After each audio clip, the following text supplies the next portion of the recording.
Day 380, Monday, March 4th. Proverbs 18.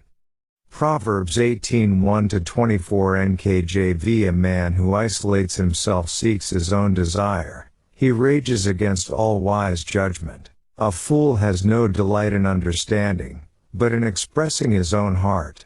When the wicked comes, contempt comes also, and with dishonor comes reproach. The words of a man's mouth are deep waters. The wellspring of wisdom is a flowing brook.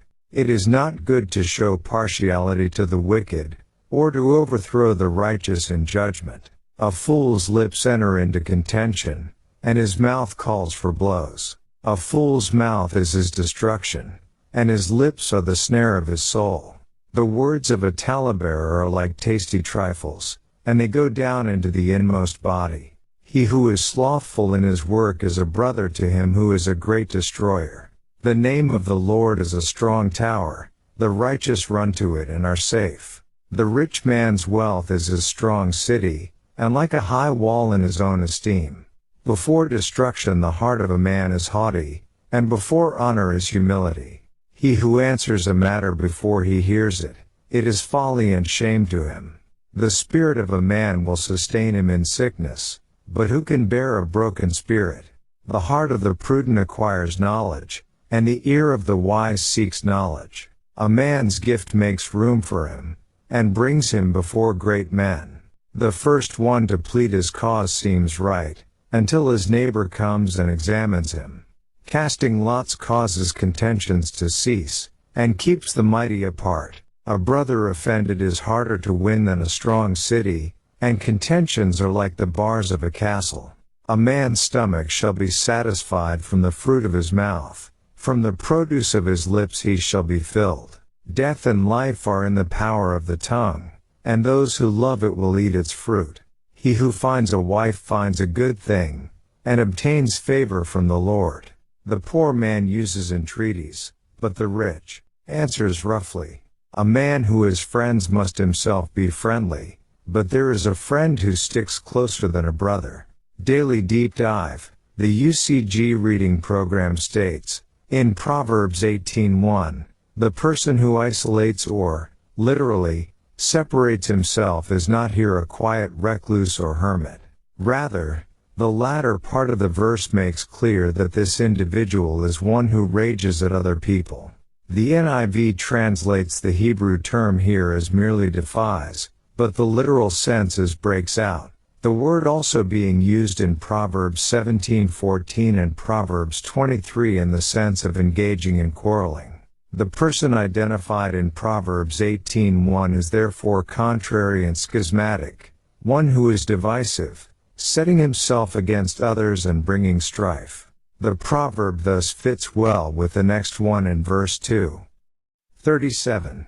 Further comments on listening to evil talk. Proverbs 18:5-8, type, chiastic, the chiasmus in VV. 6-7 is obvious, lips, mouth, lips.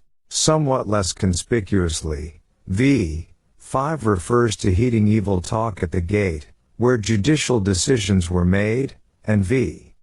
8 describes the pleasures that malicious slander can give. This section appears to be a further commentary on 17:27:18-4. In official proceedings, whether they be court cases or community decisions, one obviously should not take the side of an evil person. V. 5. The odds of such happening are reduced by the fact that caustic and selfish people expose themselves by their words. VV. 6-7. On the other hand, many have a perverse attraction to malicious gossip. V. 8. This points to the need to be a judicious and thoughtful listener. NAC. Verse 8 is repeated in Proverbs 26:22. 38. Security. Proverbs 18:9-12. Type. Thematic. Several proverbs on personal security stand here together. NAC. 39. 2 Proverbs. Proverbs 18:13-14. Type. Individual proverbs. These two proverbs have no direct relationship to each other. Interestingly, however, v. 13 looks back to 17:27:18-4 while v. 14 repeats the sentiment of Proverbs 17:22 inches.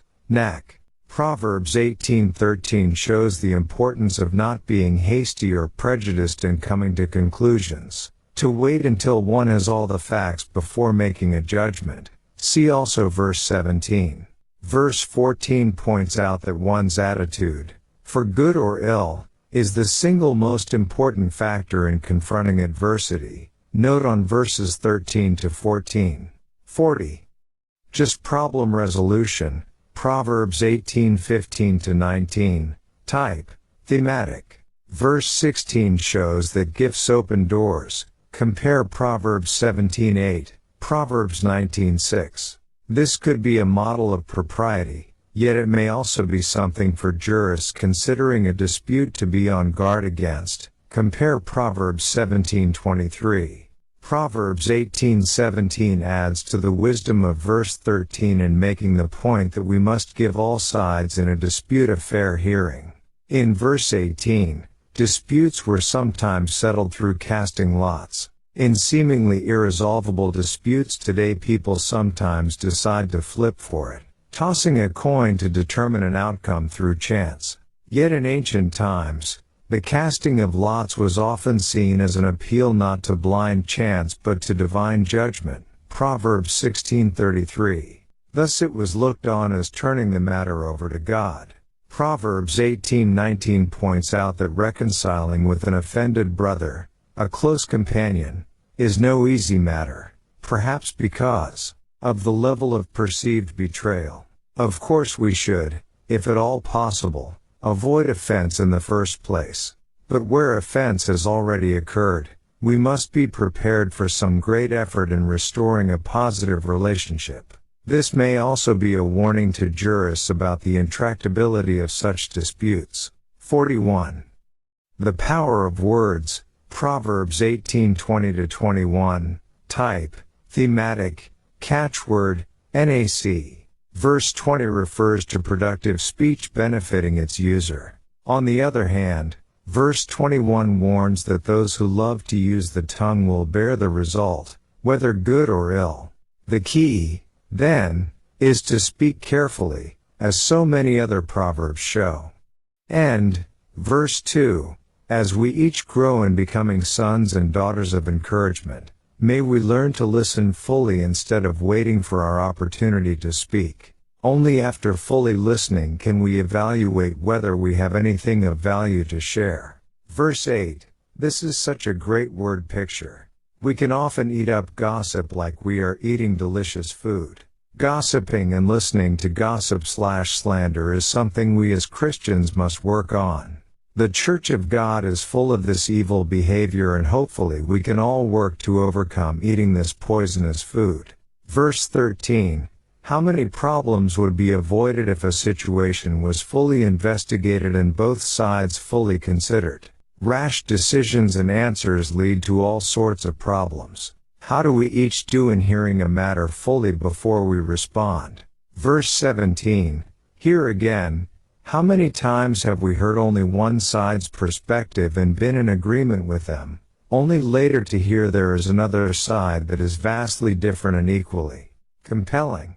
The truly wise hear both sides before forming thoughts and conclusions, and even then, how much of each are actually fully true? Verse 24. Hopefully we all have friends in our lives that we know will be there for us no matter what.